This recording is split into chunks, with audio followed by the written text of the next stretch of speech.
अस्सलामुअलैकुम वरहमतुल्लाहि वबरकातुहू। زه ابوبکر بختیار خان یم او نن زما ټاپک د حقوق الله او حقوق العباد دی. مونږ به ډېر ځنډ په حقوق العباد کې ځو. حقوق الله خو به زیات کر هر چا ته پته وي، حالانکه حقوق الله خو به الله پاک معاف کړي، خو حقوق العباد الله پاک نه معاف کوي، هغه انسان پسې ده.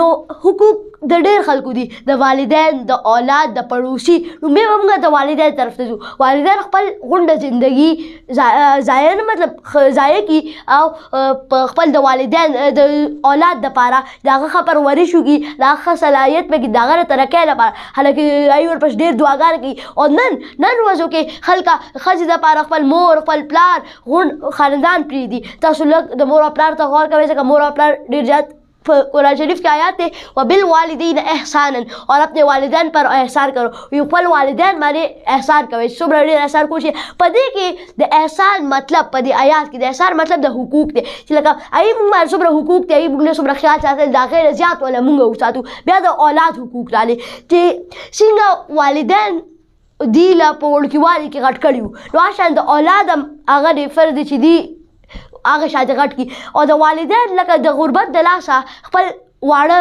هغه خرج کړي. دا خلکو خو ډېر هغه وي بچي وشو که نه، نو بس پرېږدی د غربت د لاسه.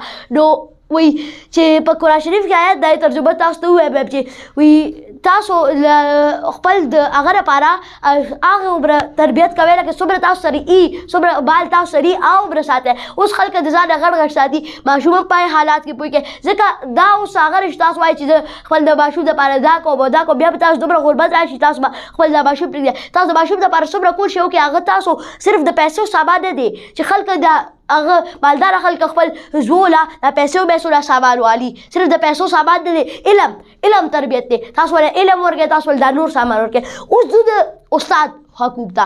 استاد ته دویم مور او پلار ویل شوي دي، دویم مور او پلار درجه. تاسو چې زه چې شپږ ګنټې په سکول کې سبق وایم، نو نیم ټایم به زه راشم، زه روټۍ موټۍ به وخورم، بیا بوده شم. زما نیم ټایم په خپل مور او پلار سره تېرې کېږي، بل سکول هغه سره تېرې کېږي، استاد ده سره. نو نیمه ورځ خو استاد ده سره تېره شوه، ځکه ورته هغه وایي دویم مور او پلار وایي. بل هغې علم هغه د تاسو، زه به تاسو ته ویل غواړم تاسو خپل د هغه سره ټیچرانو سره خپل د هغه سره استاد سره په ښه طریقې سره پیش راځئ.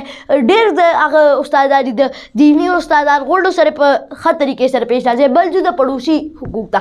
پړوسي حقوق ډېر زیات هغه دي، یو بل سره اټیچ دي. ګوره یو وي هغه کس مسلمان نه دی چې بل هغه خوراک موړ وده شي او بل پړوسي هغه وږی پرېږدي. ته چې هغه کس مسلمان نه دی، صرف د خپل پړوسي وږی نه پرېښودو چې تاسو سره هغه یې که نه کو خوراک د سره څومره هم لګي که نه، تاسو هغې نه نیم لږ ورکوئ، تاسو هغې نه لږ ورکوئ.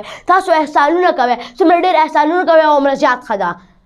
احسان هغه تاسو ته نشته پته، احسان څومره غټ لفظ معنی ده. تاسو وکړه ما تاسو ته په حقوق العباد باندې سپیچ درکړو، حقوق الله باندې. نو انشاءالله کو جون دو زه به تاسو سره په بل انټرویو کې ملاویږم. جزاک الله والسلام.